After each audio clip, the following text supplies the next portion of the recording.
come from before? Huh? Where were they coming from before they bought this house? They came from Poland. Directly to No, Schenectady, they lived on River Street first. Okay. Yeah. And then here. And then they bought this house because people didn't want to rent families with large a lot of kids. Yeah. So people had to buy their house. And they lived, they worked at the Alco or GE so they could walk to work, Oh, yeah. Yeah.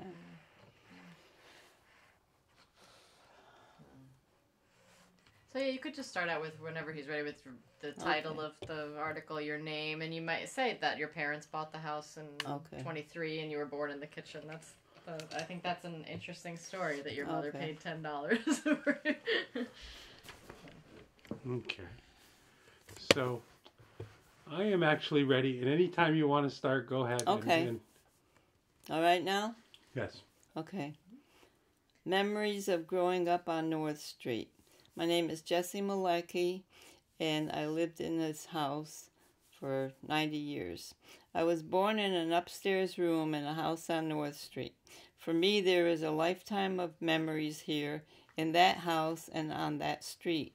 When I was very young, it was paved with cobblestones and was home to a very ethnic community with about 90% of the residents being Polish.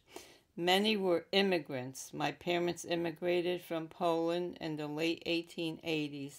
It has always been a short, dead-end street with about 11 houses on each side. When I was growing up, there were families with names like Kotarski, Dobies, Kaczmarczyk, Spurgis, Czachak, Lancevich, Marcinkiewicz, Wexner, Mojanowski, Miakish, and Snyder. There were also a few non-Polish names like Clark, Keeler, Schultz, and Bruce. Okay. Now I'm just going to read. Okay. You could park on both sides of the narrow street, but there were not many cars back there, so it didn't cause any problems. One small house at the top of the street, number 5, housed 6 children and 2 parents. It also contained a one-room grocery store. The house is still there, and you can see for yourself how incredibly small it is. Pan and Pani, which means Mr. and Mrs. Koreczki, made homemade Polish sausage, which was very popular. People came from all distances to purchase it. They sold other groceries also, including a variety of vegetables and fruit. Most everyone shopped here, including my mother, attracted by the convenient location and the high quality of their meats. Regular customers kept a small notebook, and whenever they shopped, one of the owners would use an indelible pencil to write down the purchases, wetting the pencil with their lips. To me, it looked like all the writing was exactly the same, very vertical, very neat, but I couldn't tell a difference between the way they wrote crackers or kishka. On Friday or Saturday, my mother would pay for everything she bought on account during the week. For her promptness, she received a bag of free groceries. I remember Mrs. K had asthma and used to smoke cigarettes, which were supposed to help her with her condition. It seemed unbelievable today, but 80 years ago it wasn't uncommon. Our stores in the vicinity, on the corner of Front and Green, near Lawrence the Indian, was a very nice grocery store called Smith's. Next door was a small shoe repair shop called Michael's Shoe Repair. Michael had a very good business there, and everyone liked him. His family helped him in the shop also. In fact, when he moved Upper Union Street, his son eventually took over the business, and a family member still runs the shop. Izzo's barber shop was where Arthur's Market is located. Across from Riverside School, now condos, was a store run by Polish people, but I can't recall the name. Stearns was another store just beyond Front Street on College Street. The corner of Ferry and Liberty Streets was home to a great market called Kruger's. It had everything imaginable in meats and groceries. Pfeiffer's Cleaners stood across the street on Ferry, and of course Mr. Vogel's newsroom was just down the block. He delivered the morning newspaper early every morning, rain or shine, and kept his business going until he was in his 90s. Vogel's was where the Moon and River Cafe is today. During my childhood, most families on North Street had rowboats, so they could get to the island in the Mohawk River and plant vegetables. Of course, the boats also came in handy during the floods. When the Mohawk flooded, all of us kids had time off from school. It was fun to watch what was going on through the windows, but our parents were always worried. After the water receded, the firemen came down to pump the water out of our cellars, or basements, what they call now. Riverside Park, at the foot of the street, was wonderful. During the summer, children were taught crafts and other activities by instructors who worked for the city parks, and we had softball teams and other activities to keep us busy during summer vacations. At the side of the park in my neighborhood, in the very last house at the foot of Ingersoll Avenue, lived Pan and Pani Lewandowski. They had an ice cream candy store, a one-room freestanding building near the riverbank. It was practically in the park, so it was a very popular place. You could buy penny candies, chocolate bars, or reach into the red Coca-Cola cooler and pull a bottle of soda from the ice on a hot day. They even had a pool table, which was the only one I recall in the immediate neighborhood. Practically every yard had grapevines, and people made homemade wine for their own use. One of our neighbors on North Street raised chickens. If their door was left open, a chicken often took a walk inside the house, which we kids thought was very funny. My parents had a tenant who kept a pony in the backyard shed. One of my brothers loved being in a pigeon club. He sent his pigeons to different places with messages tied to their feet. My mother was a very practical woman, and money was scarce in those days, so every once in a while we were told we were having small chickens for dinner. We all knew they were pigeons, so we would not eat them. During the Depression, people hated to ask for help from the government, which was called relief. They were ashamed, and it was only a last resort when they were totally desperate. Many of the children I knew started classes at Riverside, but eventually went to a parochial school. Being Polish, a number went to St. Mary's, which was on Irving Street off Eastern Avenue. Inasmuch as it was not a public school, we were not eligible for busing, so we walked, gathering a group to walk to school. Movies were only 10 cents in those days, so every Sunday, of course after going to church services, we were allowed to attend theaters like Proctor's, the Plaza, Erie, State, and Strand. Everyone had a long clothesline stretching from the house to a telephone pole in the corner of the backyard. Women hung clothes out in all kinds of weather. In the winter, everything would freeze on the line and would have to be brought into the house and put on wooden racks to defrost and dry. Doing laundry was really work back then. A wringer washer was brought out with a tub for rinsing clothes, and after you gave each item a good scrubbing and rinse, you fed it through the wringer. Everyone wanted their sheets really white, so many times they were boiled on the stove. Today it is so easy compared to then. It was a real feat to cook and bake on an old black coal and wooden stove. I don't know how my mother baked delicious bread, apple pie, and many other items, but how she kept a stable temperature in the oven is still beyond me.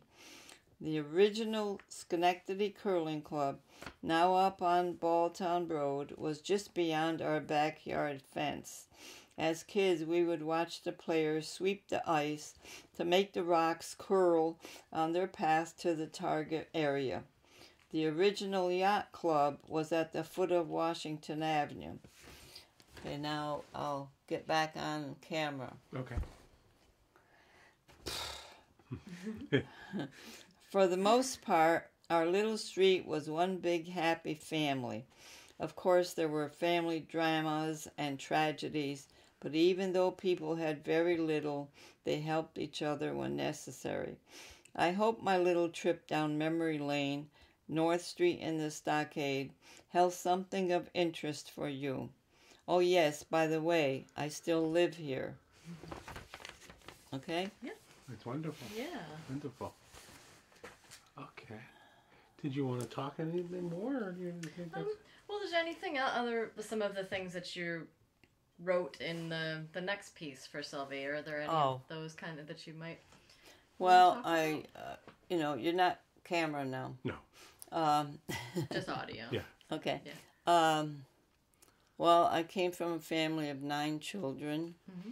and of course there was a span of 20 years from the oldest to the youngest. Oh. So we lived in a flat like this downstairs. Can you imagine that? The way people have now, They have to have a family room, they got to have this room, yeah. And there were 9 children down there and 2 parents and 3 little bedrooms. These houses have bedrooms that are like closets. But we all, the older ones got married or they would have to go to service or something like that. So there was, room. We got rid of some of them. And I had a sister who was 13 years older than me. And everybody thought she was my mother because, see, she had to quit school when I was born because she had to help the family. So she finished school with a vocational high school. It was where the Van Dyke parking lot is now. There used to be a big school there, vocational, and she finished her schooling there, but went to work at GE at 16. Wow. And she was a hard worker, and she was like the breadwinner of the family. Because when I was 4, my father got hurt at Alco, and they didn't have OSHA, So he stepped on a machine, and somebody put the machine on, and it took part of his foot off. But the company, the more they got rid of his leg, would have to pay more. So they didn't operate to amputate his leg. So he was in the hospital for 9 months. My mother said he had gangrene and everything. So after 9 months, the ALCO said, well, Mr. Kotarski, we can have you amputate that leg. My father said, I can't stay here any longer. I can't. I have to go home, he said. So he didn't have it done. So my sister was the interpreter for my father. And the only way we got a lawyer was my mother worked housework for these people called Costello, who lived just below the old-fashioned public library on Upper Union Street, the big one. And the fellow worked in City Hall. He was an engineer, and he said, Mrs. Kotarski, I'm going to find a lawyer for you. So for 3 years, they were in court. My sister had to be the interpreter for my father because my father didn't speak too good English. My mother could sell him, and he wouldn't know it, But my sister, and after 3 years, they gave him $58 a month, a meager stipend. And he died 16 years later. I was 21 then. So just recently, it was the 69th anniversary on April 4th. He died 8 days before FDR died. And that's how I remember, because he liked FDR Roosevelt, Yeah. And my 4 brothers out of 7 were in the service during World War II. Air Force, Marines, in Italy, and in France. One was in the cavalry, yeah. he signed up right after Pearl Harbor, even though he was old enough to stay out of it. But he signed up, and he was in Italy. And I had one brother as a radio operator in the Air Force in the China-Burma India Theater, and one Marine. He was on the U.S. aircraft USS Randolph. And my younger brother went at the tail end. He was in France. So my mother had a flag in a window with 4 stars, you know, and that's how they gave these flags out if you had children in service. And they all came back fine, you know. And, of course, everybody's gone now in my family. I don't know how I'm the lone survivor, but I am. I don't know. You know, you wonder sometimes why that happens, you know. Out of all the children and all, you know. I still can't believe it, you know. My mother died when she was 88, which I was very glad. She lived 30 years after my father, because my father, being not too well, he was kind of crabby at times, and I used to pray that she could live longer, you know, than him. And I guess my prayers came true, because she lived 30 years longer. She died in 1975, and she was a great woman. She very funny and humorous. When she died, her funeral was not like a funeral. It was like a party, you know. And no liquor, though, because she always said no liquor, you know. And everyone loved her, you know. She used to sit out in front. They had this 7-foot bench, which I still have in the backyard. And all the ladies on North Street here, the picture of all those ladies that I showed you, they would sit out there after supper, after the dishes were done and all the kids were fed and all. And they'd sit out there and they'd talk. And then when the car came down, gotta look in what's going on, you know.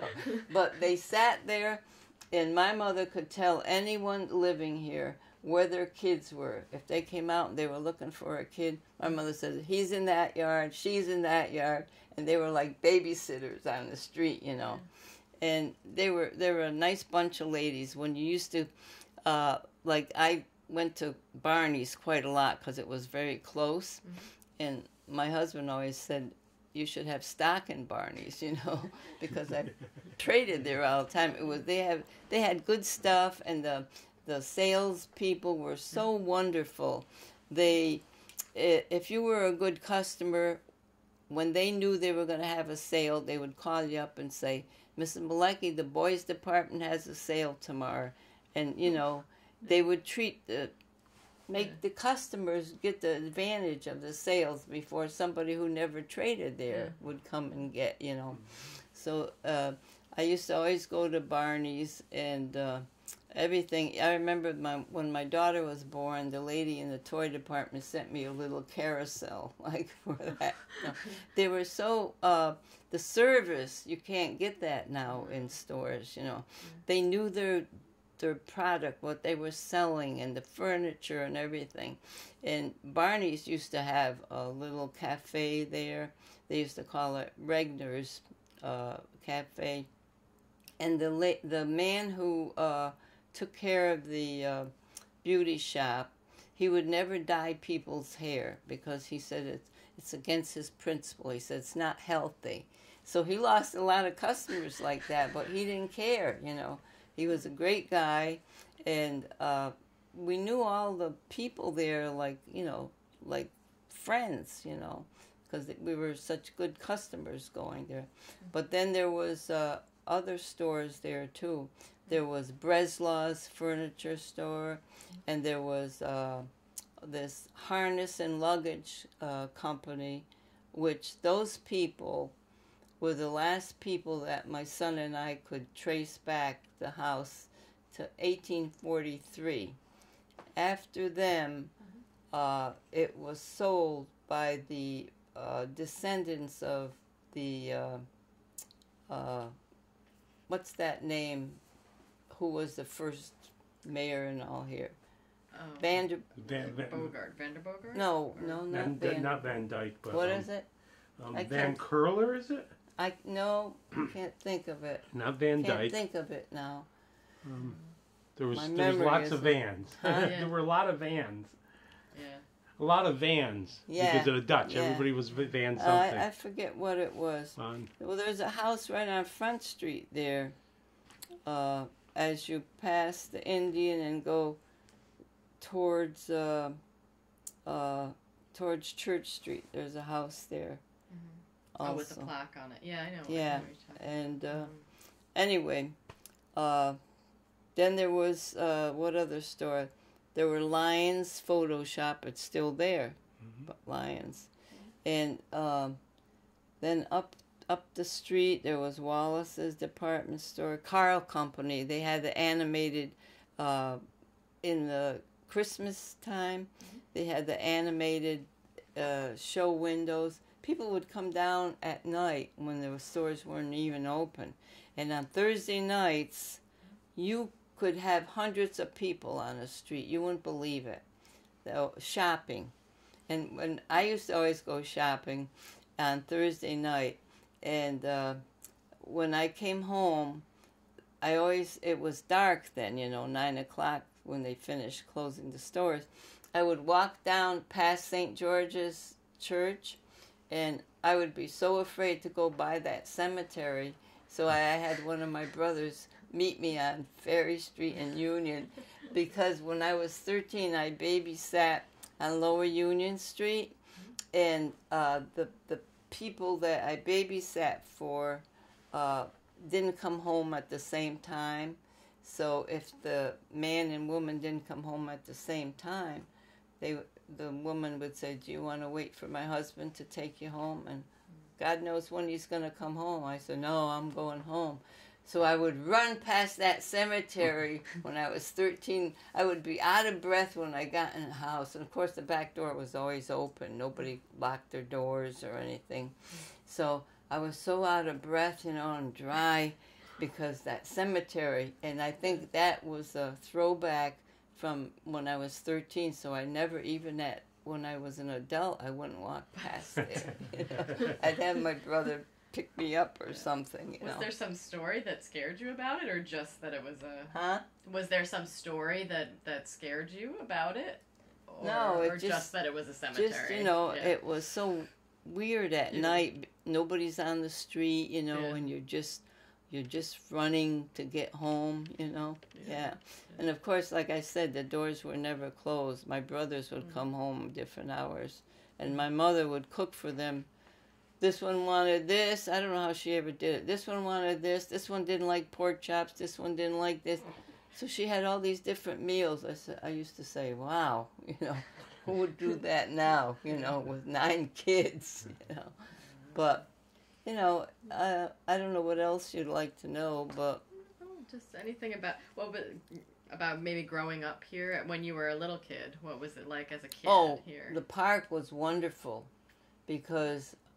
we had instructors there, which were paid by the city parks, and we had softball teams and crafts, and it wasn't like now, It was really wonderful because then they built a swimming pool there, which was very nice, and my kids learned how to swim down there.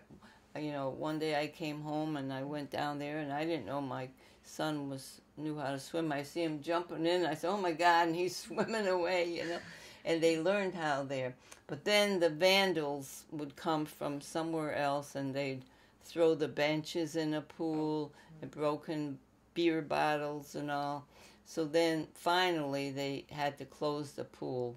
We used to call the police, like 2 o'clock in the morning because it was terrible, screaming down there and all. And then eventually they demolished the bathhouse too, and they filled in the pool. But then they put the pool on Front Street, but it was never the same, like having it right there at the foot of the street, Yeah, so that was good, And like when we were kids, when I babysat, when I look at the time that I spent babysitting, this little baby was about 9 months old when I started taking care of him, and I was 13. I got paid $3 a week. but I had to work every day after school from 3 o'clock to 6 o'clock. And Saturday, from all day Saturday. And if they went out on Saturday night, that included the $3. Okay. And Sunday after church, I had to go there for a few hours.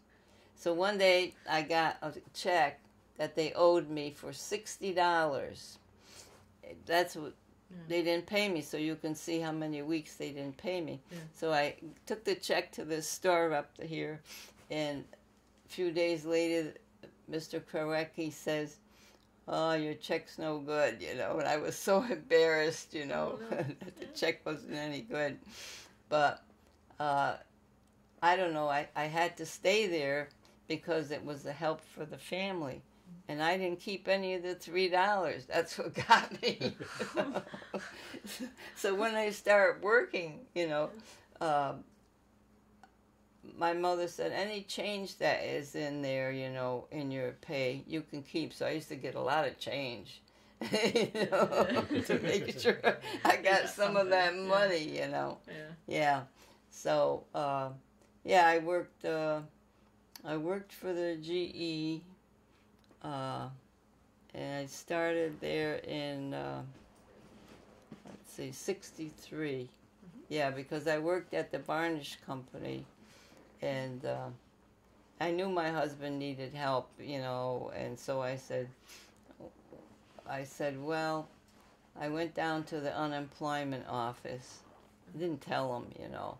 We had 2 small children then, and I didn't tell him anything, so next day I see him, I said, well, you know, I got a part-time job at the Board of Education here on 108 Union Street. And he didn't say anything. I guess he didn't mind my helping. So my mother would babysit, you know, thank God for mothers. And I worked right here on at 108, it's, you know, Union Street. And I only worked from like 8 to 12, so it was nice, you know. And after that, when I was married, I worked for the varnish company, which is the chemical company, which is SI now in Niskayuna, they call it, you know. And then being that far away from home with the children, you know, I said, well, I'd like to get closer, so I bid on a job at GE. I applied, and I just wanted to get my foot in the door. And it was what they called the snake pit where I worked. So you can imagine what that was. It was typing, but they had a thing that counted all the strokes that you typed. It was piecework. So the more you typed, you know, and you just couldn't go like that. You had to type letters and stuff. But as you hit the strikes, the keys, they would give you a bonus if you typed a lot, you know. Yeah. And we used to have confidential stuff from Capel that we used to type and all. And but it was funny because they had air conditioning, and I can't take air conditioning when it's blowing on my back.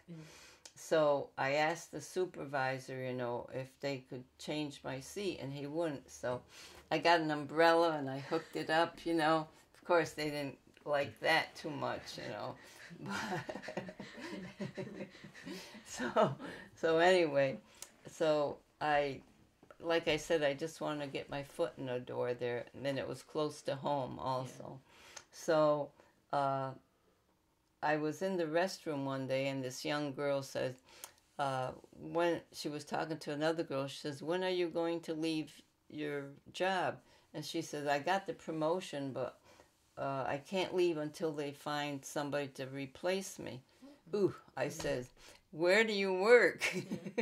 So she told me which floor she worked down and all. And so I went there and I applied for it, even though I had this other snake pit job. So I went there and I got the job. I said, well, first I got to get it okayed by my supervisor. supervisor said, no, you can't go because we trained you for a year to do this specific work and all like that. So then I went up to hire person, and I said, Mr. Neal, could I take this job? I'd love to get out of this place. And he said, you go right ahead and take it. So then I worked there, and from there then I went to over at the Schenectady, you know, where the Army was stationed, Schenectady. The Armory? Army Depot. Oh, the Army Depot. So we had an office there at GE, all this beautiful furniture and the latest equipment and everything.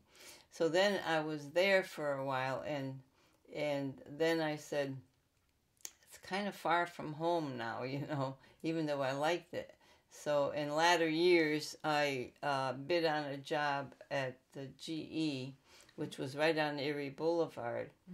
And luckily I didn't have to work there for more than 6 years because it was a disaster. It was for the government, and it was the junkiest machines to work on. In fact, when I went for the interview and I got the job, the chair that I was sitting on was horrible. And I said, you know, I said a little white lie. I said, I have back trouble. I can't sit on this chair. And everybody wondered, how did you get that new chair? You know, they don't buy anything new for anyone. I said, well, I told a little white lie. I said my back hurts, so they got me a chair for $89. They actually spent that. But it was the worst place I worked because everything was confidential. It was government. You had to lock up your computer when you went out to lunch. You had to put everything away, everything. It was a disaster. Luckily, I only worked because I took that job because then my husband was retired, because he retired at 58, and he was retired, so he could walk me to work or drive me to work and pick me up and all. And he was also a good cook too, so I didn't have to worry about cooking, you know, when I got home. Just sat down and the meal was ready and all. So I didn't mind working 6 years longer than him because he worked in a place where he had to go out during the winter on a lone shift working for the state at the laboratory in Voorsville. And he took care of the refrigeration, and they had a law in the state that you couldn't work alone, but of course the state didn't go by that. And luckily, when he was 58, he had enough time. He bought his Army time back, which was 3.5 years, so his 30 years was up when he was 58. The only reason he was able to buy it back because he started it with the state at such a meager amount, you know. So then, you know, it worked out good. So that's about it, you know. That was nice coming home to dinner cooked. So I've been retired now, let's say, 27 years. Okay. My husband was 6 years less. It was 21 years. Yeah. So it's lucky to have that long a retirement, you know. Yeah. But it's bad when you're alone, you know. But you can't have everything. I said I would never complain, you know, when my husband passed away because we had, lacking 2 weeks, we had 52 years together, you know. So you can't complain about that, you know. Some people, they lose their husbands and wives so much earlier. And well, your own mother did. Huh? Your own mother lost her husband younger. Yeah, right. Yeah, so, but, you know, that's about it. Now, did you go, was Riverside School a school? I went to Riverside School until, I think, the 3rd grade. Okay. Because I remember my older brother, who was 6'5", he walked me to St. Mary's Church for 6 o'clock Mass on Easter Sunday. Because they had procession. I had a white dress and white shoes and everything. And to his one step, I would take 4 steps, you know. He would take me up there. and they had a big procession and all. They closed the church a few years ago. Where was St. Mary's? It's on Eastern Avenue. It's right opposite University Place. Yeah. It's a big. It's like a cathedral. Yeah. And I'm so sorry they closed it because it was a beautiful church. It's a beautiful building. I've never been inside. But it's beautiful from the outside. I've never seen and the thing of it is, a few years ago, it was in the paper that this lady from Troy, a nonprofit group, bought it. She bought the church, the convent, the rectory, and a garage for $65,000. Wow. Can you imagine that? And she was going to make a museum there and have children who, didn't have much in their future, to have them take painting there and try to originate the fresco painting, And then after that, there was nothing in the paper, and I tried to find out, if she whatever happened to that. But I was glad she was going to buy it, even though it was a meager amount of money that she paid for all that stuff, all the buildings. But at least it would save the church. Although, God, I don't know how she would heat that, because it's got this huge ceiling, I mean, it's a big church. So I don't know. I guess they got rid of all the statues and everything and took to other churches and all, But now St. Anthony's. Well, then I went to, when I was a kid, I went to St. Mary's School. So lots of times, if bad weather, I would go to Holy Cross, which is right on College Street. Oh, by my house, yeah. I live near there. Oh, yeah. Yeah. Okay. It's a stained glass window company now. Yeah. And I used to go there, and the nuns would say, "You can't go there. You got to come to St. Mary's." Well, after when I was an adult, my husband and I would walk to Holy Cross Church, and they closed that. And then I went to St. John's the Baptist on Franklin Street, and then they closed that. So then St. Mary's was closed. So I was looking for another church, and I went to St. John's Evangelist, but it was I didn't feel comfortable there, So then I went to St. Joseph's on State and Lafayette Street, opposite the Veterans Park, and the statues and everything inside reminded me of St. Mary's. So I joined there, and my nephew and his wife joined there, and Mary Morrow joined there. So I like it there, It's not St. Mary's where I belonged over 80 years, but, it can't have everything. Mary Morrow, have you known her? She is still living in the house that she was born in, right, Mary? I don't know. Morrow, on Green Street? Well, she had another house across the street there, too, that she sold. Okay. But I knew her because she had, on Broadway, she had the beauty school, like Mitchell's Beauty School now. They teach girls how to, do hair and stuff. And she had that going there, yeah. I knew her a long time, yeah. Yeah, she talked about I knew her brother, who was a policeman, and her sister-in-law. Her sister-in-law used to live right on Front Street. Siriano, her name was. Yeah. And now Gus was somebody who he also lived here. Gus lived in the house 2 doors down from me, and on this street, you'd be amazed how many children got married to each other. Like my brother got married to Gus's sister 2 doors down. I think my brother was 20 and his sister was 19. And and that's how I know Gus very well. So he grew up. He was still living in the house that he grew up in as well. Okay. He grew up here. Yeah.